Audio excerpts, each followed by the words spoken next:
Good afternoon for those of you on the East Coast, and good morning for those of you on the West Coast. Welcome to our Research America webinar today.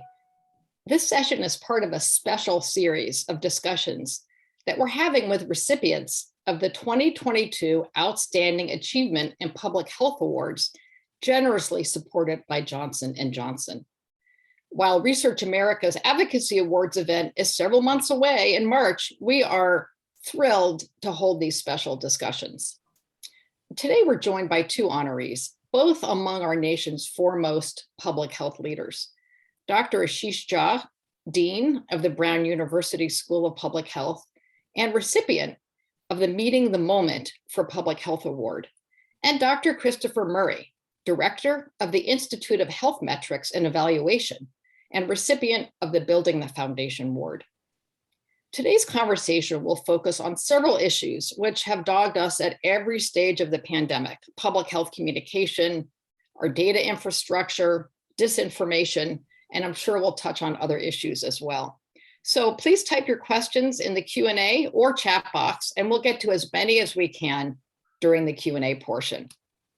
Dr. Jha and Dr. Murray, welcome. Great to be here. Thank you. We've got one of you on the West Coast and one on the East Coast. So good morning and good afternoon. Dr. Jha, I think we'll start with you. You have shared information about the pandemic widely and in varied places. You had a conversation with Elmo's dad. You've been on Morning Joe many times and on Newsmax, and many other appearances.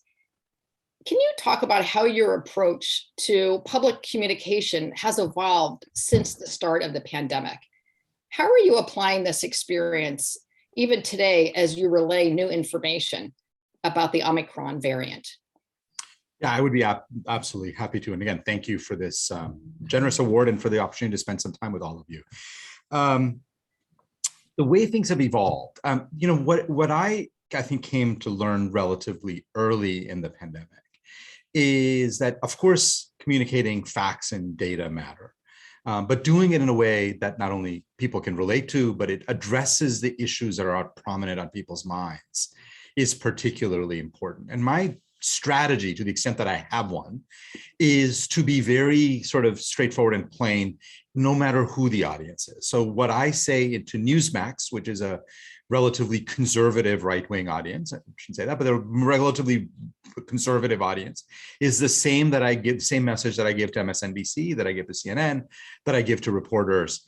And I think consistency and clarity in messaging, and really trying to think about not what do I want to convey, but what do people want to hear about, are some key things that I certainly don't know that I knew about all of that in the beginning of the pandemic, but over time have really come to try to emphasize, because I think that's what ends up being impactful for people. Terrific. I know people are eager to learn whatever they can at this moment about the new variant. Certainly the headlines have been dominant in recent days. Is the approach being taken by the scientific and public health communities to understand the nature of this variant? Is it different than earlier efforts? I mean, are we seeing more international cooperation, speedier analysis? Dr. Jha, we'll start with you and then go to Dr. Murray. Sure. One of the hallmarks of this entire pandemic has been the phenomenal communication among scientists around the world. I'm on various listservs of scientists who are working on this. And what has been remarkable to me is how much cross-national collaboration there is. I mean, it's sort of funny contrast between all the nationalism we see among our policymakers on vaccines and on supplies, and then the very global effort among the scientists. I think on Omicron, it's more of the same, and it's good same, right? We've seen extraordinary work and leadership by the South African scientists, but now we're starting to see other scientists around the world get in as well, but a ton of information flow back and forth across countries. I wish it could be a model for other areas beyond the science, but I do think it's been a really good model for thinking about how we come together as a global community against a global threat. Terrific. Dr. Murray, your thoughts? I think what we're seeing with Omicron right now is a much more rapid sort of realization of the potential risks, even as we learn how severe Omicron is. If you go back to Delta, Delta was, causing extraordinary death and toll in India, but it took a very long time for the US and other countries to sort of take the threat seriously. But we're seeing a much more rapid response, both in the policy world as well as on the scientific front. So I think we are learning from the past around Delta. And even if there's a lot of uncertainty, which will hopefully get resolved in the next 3-4 weeks, at least we are collectively, reacting much more quickly.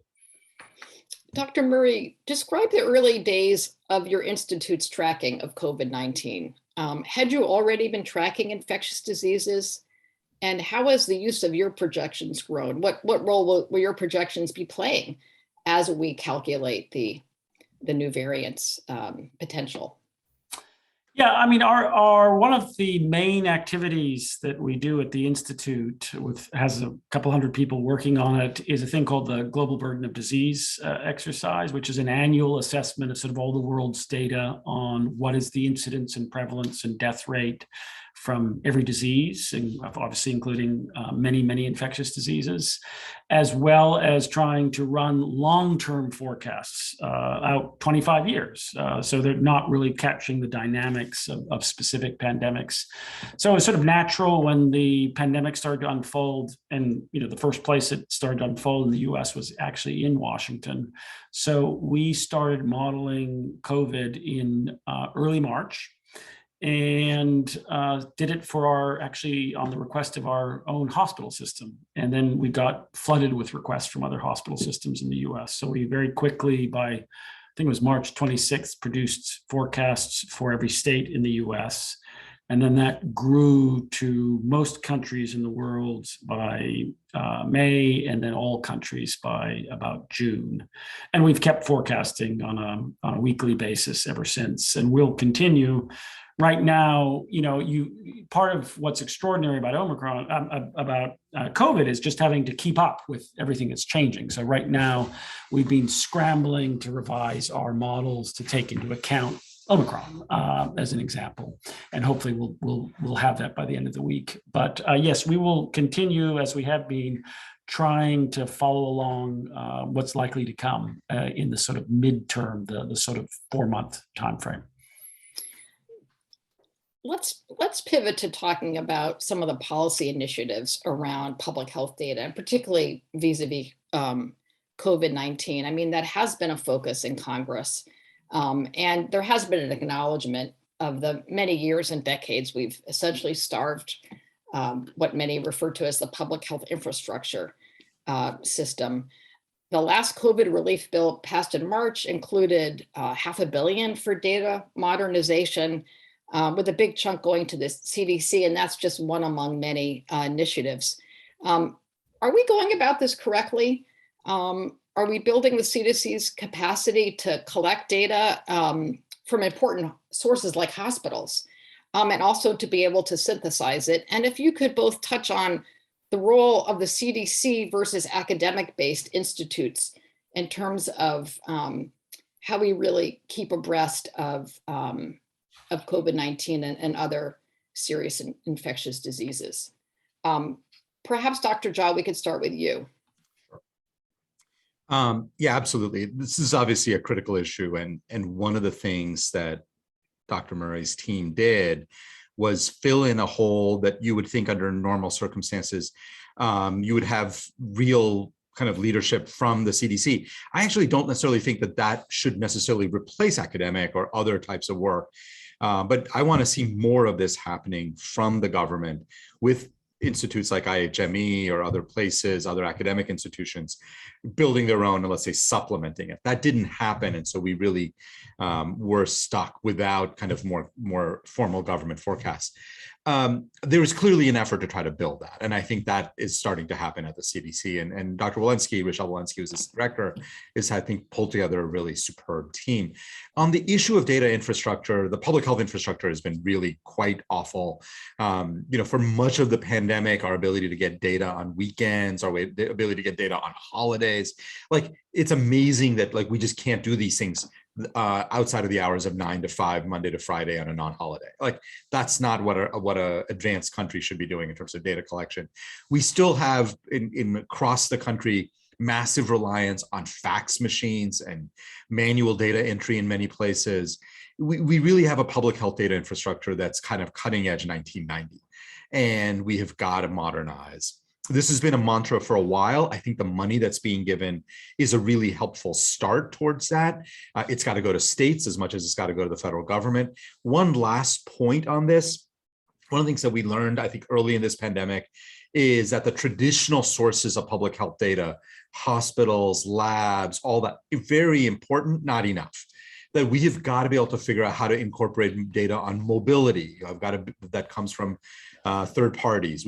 And there, the CDC and our government in general has not been as effective at engaging with third-party vendors or private sector organizations. We've got to do a much, much better job on that as well. So if we can make progress across all of those things, I think it'll be really helpful. I'm worried that the challenge in front of the public health community is very large, and $500 million sounds like a lot of money, but for what we need in our country, it's probably not enough. Thanks, Dr. Jha. Dr. Murray. I think the challenges with data, like Dr. Jha has said, have been at the sort of core of many of our problems during the pandemic. So these investments are very welcome, and there's a lot that needs to get to happen.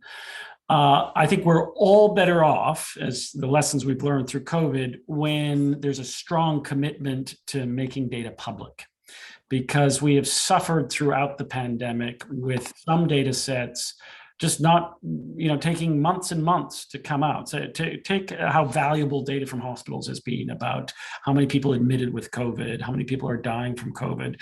And it took till about November of 2020 for that to be released to the public or even to the academic community. And that was incredibly helpful. So it's not just strengthening the infrastructure. I think it's also changing our data culture, so that there's more transparency. If you think about the usual mechanism that the government, or at least in the public health side, takes, we tend to see, for example, deaths about who dies from what being released 2 years. It takes a 2-year time lag. I think what we've learned in COVID is that's just not reasonable. We really need to see faster, more modern, as Dr. Jha said, analysis, but a really strong commitment to transparency, which needs to go along with those new investments. Are there any states that are leaders in this area where their hospital associations, their governors are really playing kind of a vanguard role? It's funny that you asked that. I'm sure there are. In my mind, are the ones that are on the other end of the spectrum, where they're the ones that have really had struggled to get their numbers out in a timely way. They've had the weekend holiday problem, but much worse, with weeks on the death reporting, for example. But there are surely states that have been very fast on that front. And if I could just push this just for one more minute, what do you think is the ideal role of the CDC to play?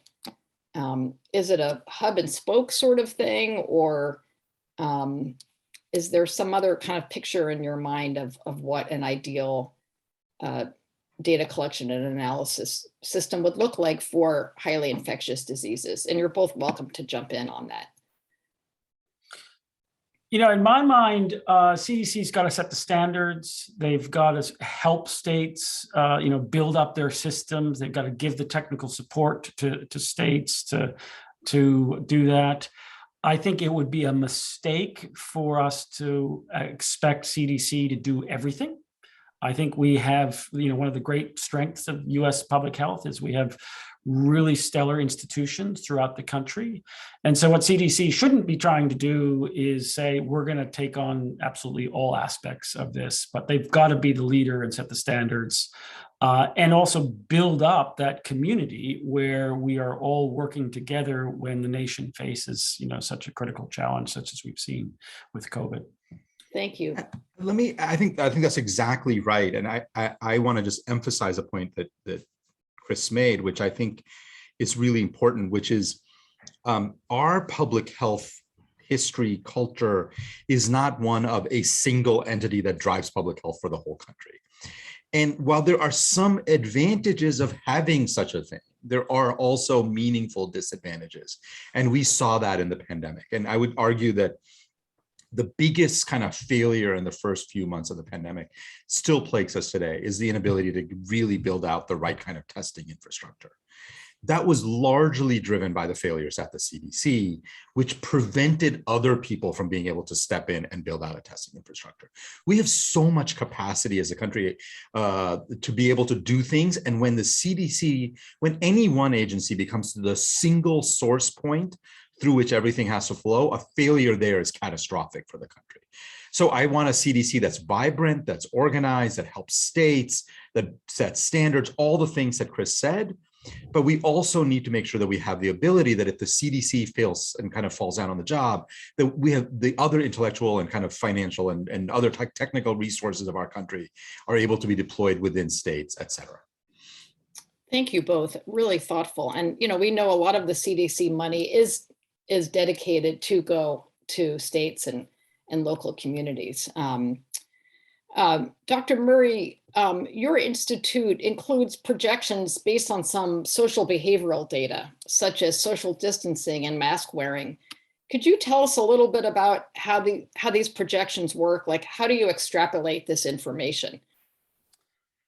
Well, as Dr. Jha mentioned, one of the amazing things during the pandemic has been the role of data collected by the private sector or collected through the use, for example, of apps or cell phones to help us understand human behavior.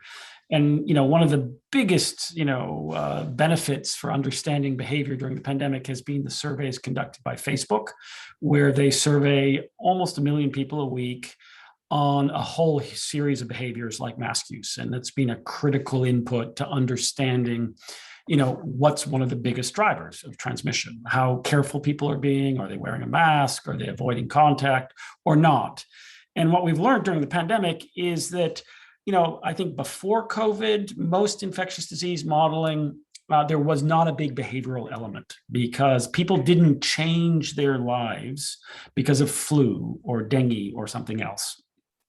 But now, when you have both government action and individual action that profoundly changes transmission, you've really got to understand that. And what we've seen is that people do respond to what's going on around them. When things get worse, they start being more careful. Varies by state, but still there's always some measure of getting or responding. And the flip side, when things get better, they sort of over respond and go, say it's all over. And so, getting the behavioral part into the models has been the sort of unexpected but critical insight to understanding COVID.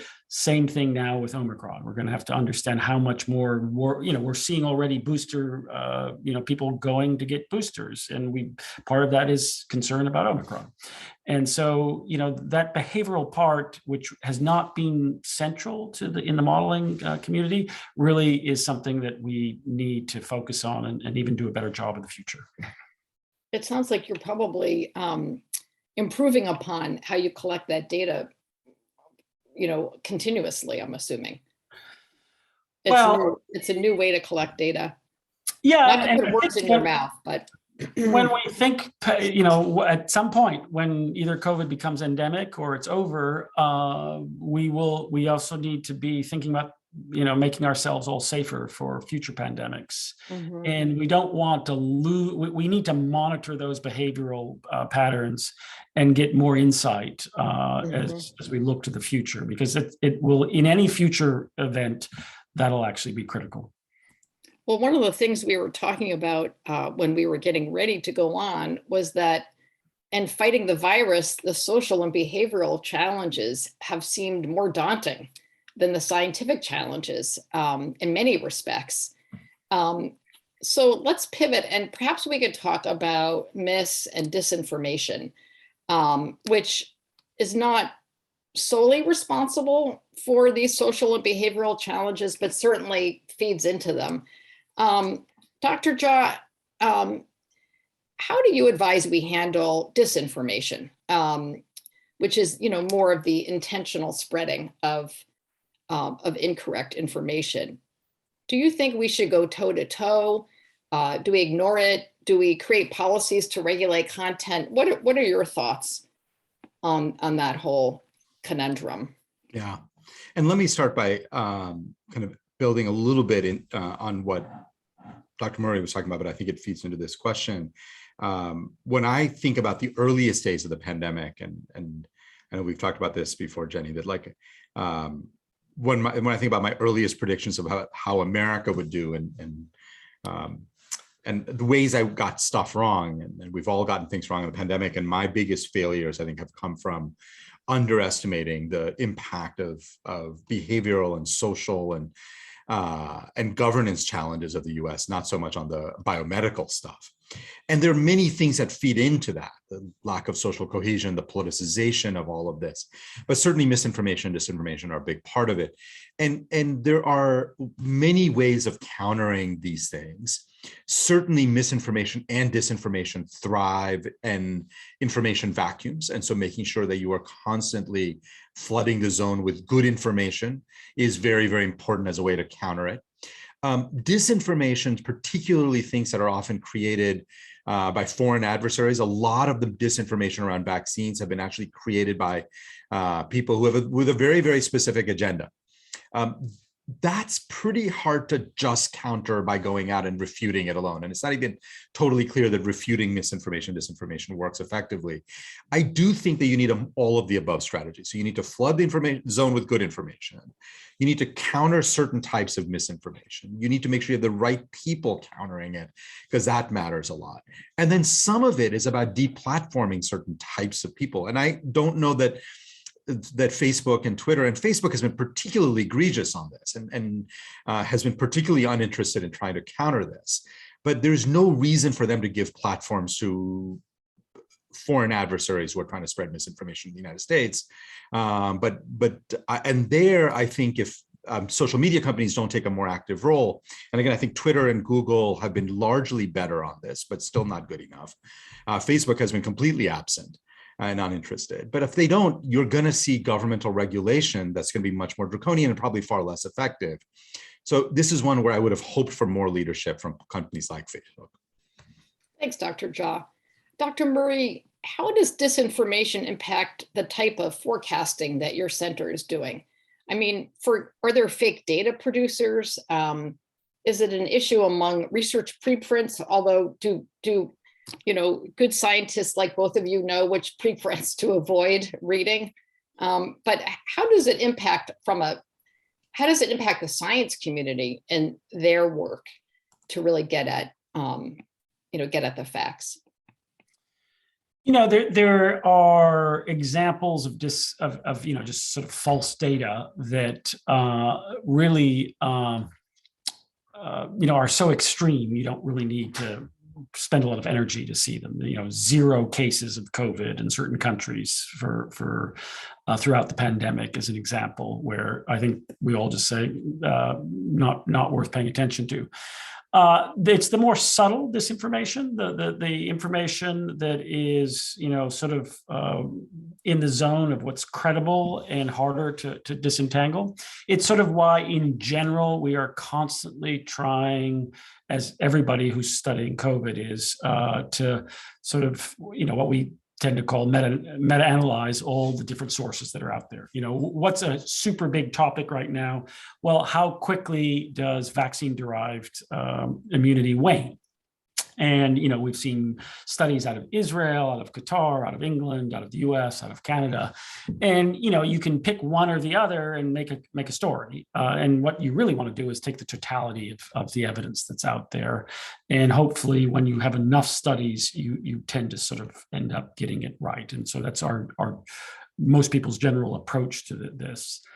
But sometimes when you are early on in, like right now in Omicron, in an early phase, it's very easy to sort of be, misdirected by when there's no other studies to look at. Thank you so much. I just want to remind our audience to put your questions in the chat in the Q&A. I've got 2 more, and then we'll pivot to our audience. Applications for schools of medicine, the so-called Fauci effect, and schools of public health. I know, for example, Brown's applications doubled over the past year, have jumped considerably. How can we harness the energy and interest in these fields into making the types of systemic improvements that we need in public health? And, that includes the challenges around communication, even, building out our data. What are you seeing among the people coming into public health and medical schools now that may help to, have a positive impact on these fields overall? Well, let me start maybe and say, yes, absolutely. We saw more than a doubling of applications from 2 years ago to this past year. This year, we're on pace to outdo last year again. There's just a tremendous amount of interest. And I think there are a couple of thoughts that I have on this. One is obviously some chunk of these people, like they need to be formally trained in public health and they go into medical school, fabulous. But I actually have a bit of a broader sense here that there are a lot of people who don't want to become public health professionals, but want to learn more about public health. And they don't want to go take a couple of years and get a master's of public health, or they certainly don't want to go to medical school and spend all those years becoming a physician, but they need and want more training in these things, because what they are coming to realize is that whatever else they do, it has a profound impact. So one of the challenges that we have in public health, I think, is to figure out how do we educate a much broader swath of the population without saying, here's our offering, come to Providence and spend your 2 years or we got nothing for you. Instead of that as our model, that's going to work for a small proportion of people. But how about creating some very different sets of things? That's a challenge on us. And I think we're trying to rise to it. But the other part, just to address your question kind of more broadly, there is no question in my mind that public health education now or 3 years from now cannot look like the public health education I got 20 years ago, or that I was teaching 5 years ago in my previous job. So we have got to also make some important shifts in public health education, more emphasis on education, on communication, on information, more emphasis on kind of these broader societal issues that many of us have underestimated. Epi and biostats are still important, but they're not going to be enough to get us through future health crises. Thank you, Dr. Jha. Dr. Murray, any thoughts on that question? I think the public health and generally health is at the center of everybody's attention right now. And so it's natural, and it's a great opportunity for us to try to reinforce that interest. And as Dr. Jha said, that interest is far broader than people who want to have a career in public health. And it really is going to be important to not lose the moment and try to sort of keep that interest going in some ways, because there are other health challenges and opportunities for public health to improve people's lives. I think the other insight that's come during the pandemic is just how inequalities in society have been a wedge through which the pandemic has had a hugely differential effect. And that recognition that inequalities matter a lot will hopefully fuel an ongoing interest in trying to understand more the distribution of those inequalities and what are the ways that we can change inequalities and therefore make societies more resilient in the future. Thank you. I am not going to continue to hog the floor here, although I still have some really good questions for you both, but I think we'll turn to the audience now. And I'll ask my colleague Anna to join us. Yes, absolutely. Happy to, Jenny. And as a reminder to folks, please feel free to put your questions into the Q&A or the chat, and we will do our best to pose them. So one question that has come in for both of you: do you sense any new public investments in the public health infrastructure? It seems that some investments today are geared towards combating the pandemic for the short term versus the long term. Do you think there's anything missing there? I can start by saying that I think we can and must, and I'm hopeful will do both. Like, obviously, we have a set of short-term challenges in front of us, right? And Congress has given out a lot of money over the last year and a half. And if you think about the Recovery Act and others, there's a lot of resources that are technically geared towards fighting the pandemic. But that said, a lot of us are working with states to say, how do you build things that help you get through this pandemic, but are also going to be really useful? And yes, they have to do with things like information technology infrastructure, but also building up a workforce, trying to build the kind of relationships that you need to with community-based organizations. There's a set of things that public health agencies need to do, and the resources are there. I'm also clear we're not likely to get these kinds of resources anytime in the next decade, unless there are more crises like this, which we all hope there are not. And so I do think there's a way to make these investments be useful in the short run, but be the kind of things that you can use as infrastructure for long-term public health challenges. Great. Dr. Murray, anything you want to add to that? Yeah, I'm very worried that the sort of global consensus, not just the US, but the global consensus that we saw in the spring, the G7 communiques in June, the G20 discussions, is already sort of fraying. As maybe Omicron will bring it back, but we were already seeing some of the energy dissipating as other urgent priorities on governments seem to reemerge. So, the thing that we really have to try to make sure happens is that these investments do occur, and that people don't so quickly forget about, what COVID has shown us about the weaknesses in our public health infrastructure here and in other countries. And so, perhaps the sort of new variant will be a wake-up call that we shouldn't immediately assume it's all done and dusted. And so hopefully we'll see those investments take place. Great, thank you for that. Another question that has come in: have there been any lessons learned about the need to reach out in languages other than English during the pandemic to reach certain populations and groups here in the US?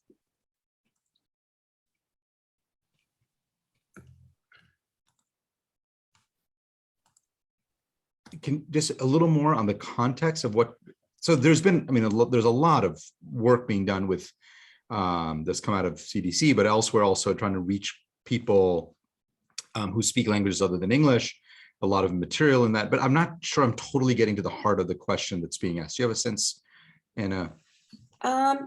Lily, if you'd like to go ahead and put any more context into the Q&A, we can circle back on that question. So another, well, hopefully we get some more information from Lily there. Another question that has come in, you were talking earlier about behavioral elements, and there have been some reports and analyses done that show different areas of the country that have historically had certain voting patterns that are now reflecting certain vaccination patterns and rates. Has the modeling that you've been working on, Dr. Murray, looked at those patterns at all? We've one of the things that goes into the modeling since December of last year has been vaccine hesitancy. And there's actually a ton of data on vaccine hesitancy. I think we saw in the data in December of 2020 that we would hit about 70% of adults, and then from that point on really struggle, and that's exactly what's happened. And so there's an element here around vaccine hesitancy that's not surprising. Vaccine hesitancy, by the way, is not just an American phenomenon. It's a global phenomenon with very high hesitancy in Eastern Europe, Russia, much worse than the US, by the way, and also very high hesitancy in many parts of sub-Saharan Africa. But, in addition to the level of hesitancy that we have had in this country for quite some time, it is very distributed, differently, stronger in many southern states than in northern states. We look at hesitancy at the zip code level. We actually have a tool online that has vaccine hesitancy down to the zip code level. And you can see, marked patterns, but you can also see within the same county across zip codes, huge heterogeneity. So it's not just, are you in a rural southern state or are you in the Northeast? It's also, there's obviously other, community level factors that come into play. That's really interesting. Thank you. Thank you for talking a bit more about that. Another question that has come in. One of the things the pandemic has shown is how little some Americans understand the vaccine. There's been lots of confusion. Some folks swear that it will change your DNA. Is there, do you think, a continued need to, do that sort of communication on the vaccines to let people, address their concerns about those? Yeah, I can start by saying most Americans don't know how vaccines work, and why should they? Like, I mean, it's not clear to me that that's something that like the average person should walk around saying, oh, this is how vaccines work. And in fact, I think there are two sets of issues here. Because they didn't know, again, information vacuum, there were people who were happy to step in and spread a lot of misinformation. And so in many ways, it is incumbent on us to help people learn. And I think we probably didn't do a good enough job of that in the beginning. And that is not a battle that sort of goes away immediately, meaning we need to continue to help educate people on what would it mean to make a new variant-specific vaccine. How would that work? I think one of the challenges that we fall into in public health, and I think experts have a bit of a problem here, and I try to counter my own, is that there's a bit of an element of like, trust us, this is the right answer, and you should do it because I'm a professor, or I'm a dean, or I'm a public health guy. I think that's fine, and for some people it works, but for a lot of people, we've got to do a better job of explaining that it's not, science is not a destination, it's a process, and helping people understand that process. And when we don't do that, and this is why I don't love the phrase follow the science, because, like, science is changing, and helping people understand the process, the scientific process, how debate is a good thing, how things work, actually in the long run will build more confidence. And I feel like we have not, as a public health community and as public health communicators, have not done a good enough job of it. Great. Dr. Murray, anything you would like to add there? Strongly agree with what Dr. Jha is saying there. I think what we've learned is, we've gone back statistically and looked at what predicted how well a country did in terms of, keeping infection rates low and keeping deaths low. And only one thing comes through as important, and that is trust in government and trust in others. Every other variable doesn't predict, but the trust variables predict. And I think that speaks to how do you, sustain, cultivate trust. And part of that is being very clear and repeated messaging about what we do and do not know. And that, as Dr. Jha said, science is a process, and we will learn new things. And just to try to reinforce and cultivate that trust that has turned out to be really predictive for what happens. Great, thank you. Jenny? Yesterday, I read a report of, to both of your points about the trust issue being well beyond our borders. In Ireland, a gentleman showed up hiding his real arm and put out a fake arm for the nurse to inoculate. So I think he didn't spend very much money on his prosthetic device because she figured it out pretty quickly. But anyway, I shouldn't chuckle, but it did make me think, okay, well, at least, this is not just a US issue. And we know access is also a big issue in many countries as well.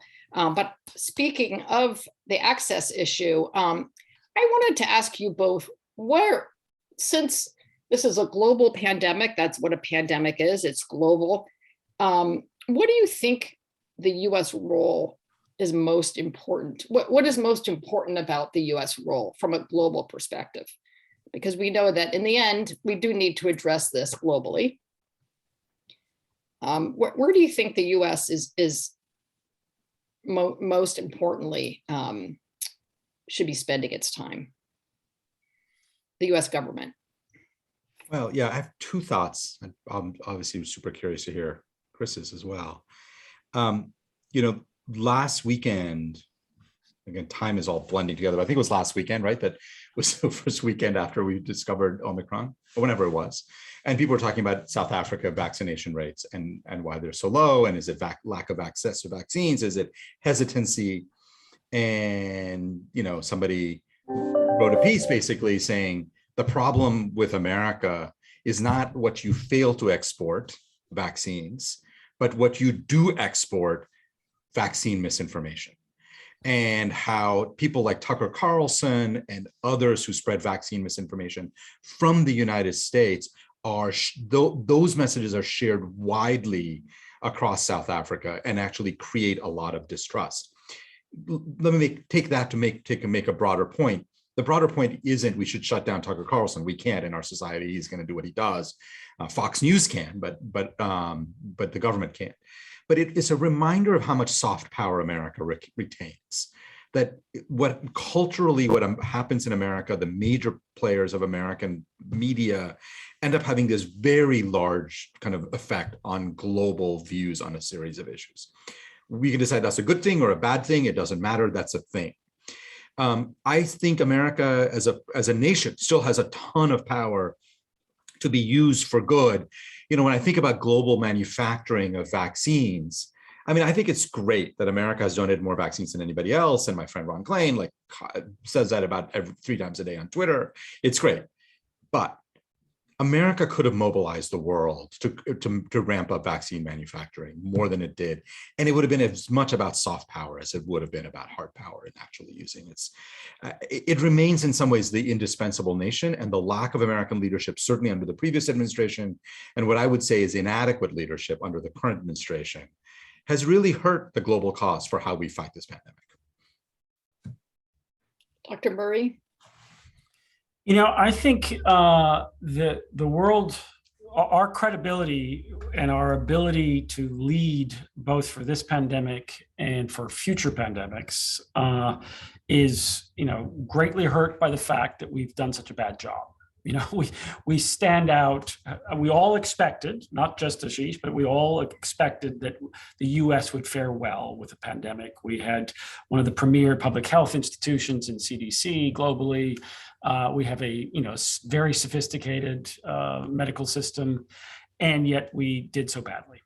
And I think part of what we need to do to sort of convince the world to look to us for leadership, which I think we can provide, is to be very upfront and honest about how did things go so wrong, and not try to have a simplistic answer to that. And, you know, there are so many steps in that process. But, you know, the most critical part was that period from, you know, mid-January to mid-March, where we really got things wrong, but not just. And that honesty and transparency will help us a lot. And then if we can regain global credibility in that space, there's a lot we can do to help the world, prepare for the next pandemic, both in terms of strengthening surveillance systems around the world, but also having the right algorithm to respond to potential threats as they emerge. Just like Omicron is a potential, threat within the COVID pandemic, how do we, in a reasoned way, without it becoming politicized, go through a sort of diagnostic strategy and action strategy that says, here's a potential threat, here's the steps that we go through, we have a playbook and we're going to follow it. And I think that, building that up will be an incredible help to the world in the future. Thank you, Dr. Murray. Before I close, Dr. Jha, any last thoughts? No, I think what the pandemic has taught us, kind of in broad terms, is like humanity has incredible capacity to solve complex problems. We built and got out to the world 7.8 billion doses of a vaccine that didn't largely exist 14 months ago for a disease we had not heard of 2 years ago. Like, our ability to solve complex problems cannot be underestimated when we have people working together. Our ability to shoot ourselves in the foot with misinformation, disinformation, political kind of bickering, and et cetera, should also not be underestimated.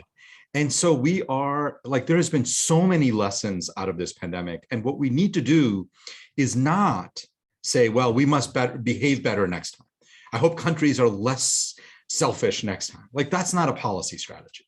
What we need to do is build institutions that are resilient to the failings of humanity and amplify the strengths of humanity, because we are going to face future health crises. We can find our ways through them much more effectively than we have on this one. But it's really going to be strong institutions, effective institutions that are going to get us there. Well, thank you both. This has been an incredibly insightful and informative discussion and I'm heartened that I know both of you work directly with policymakers and spend a lot of time contributing to our, our ability to address this whole issue. So thank you so much for your continued leadership, and we look forward to seeing you in March at our awards and hopefully sooner. Quick announcement. Next week, we're going to be hearing from Dr. Lee Fleischer, who is Chief Medical Officer and Director of the Center for Clinical Standards and Quality at CMS. And he's going to be speaking about the use of data and research to inform payment policy at CMS. So I hope to see you then. And with that, I also hope you have a great rest of the day. Thank you so much for your participation today in what was a really worthwhile conversation. Bye for now.